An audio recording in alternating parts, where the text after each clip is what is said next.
तर 6 वाजता मतदारांना टोकन देणार, सर्वांचं मतदान करून घेणार असल्याचं आयोगाने म्हटलंय। मतदान प्रक्रियेला विलंब होतोय, त्यामुळे कुठलाही मतदार मतदानापासून वंचित राहू नये म्हणून निवडणूक आयोगाकडून आता स्पष्टीकरण येतंय। 6 वाजता मतदारांना आता टोकन देण्यात येईल, ज्या आधारे 6 वाजल्यानंतर सुद्धा मतदारांना आपलं मतदान करता येईल।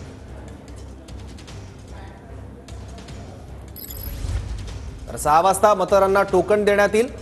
अनेक ठिकाणी मतदानाची जी प्रक्रिया आहे ती अत्यंत धीम्या गतीने सुरू असल्याचा आरोप केला जातोय। त्यासाठी जितेंद्र आव्हाड हे मुंबईतल्या एका पोलिंग बूथवर सुद्धा गेले होते आणि उद्धव ठाकरेंनी सुद्धा त्याबद्दल आरोप केला। देवेंद्र फडणवीस यांनीही या संदर्भात तक्रार केली होती आणि प्रशासनाच्या ही गोष्ट निदर्शनास आणून दिली होती आणि त्यानंतर आता निवडणूक आयोगाकडून ही माहिती समोर येते आहे। ते 6 या वेळामध्ये मतदान केंद्रावरती होत असते।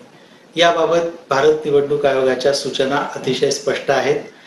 6 वाजेपर्यंत जे कोणी मतदान केंद्राच्या आवारामध्ये मतदानासाठीच्या रांगेत उभे असतील त्यातल्या प्रत्येक माणसाचं मतदान होईपर्यंत मतदान केंद्राचं कामकाज चालू राहील आणि सर्व वोटर्सचं, सर्व मतदारांचं मतदान पूर्ण झाल्याची खात्री झाल्यावरच मतदानाचं कामकाज थांबवण्यात येईल।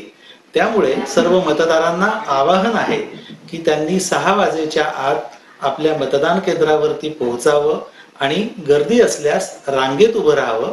त्यांना मतदानाची निश्चित संधी मिळेल, मग कितीही उशीर होवो मतदान नक्की करायला मिळेल।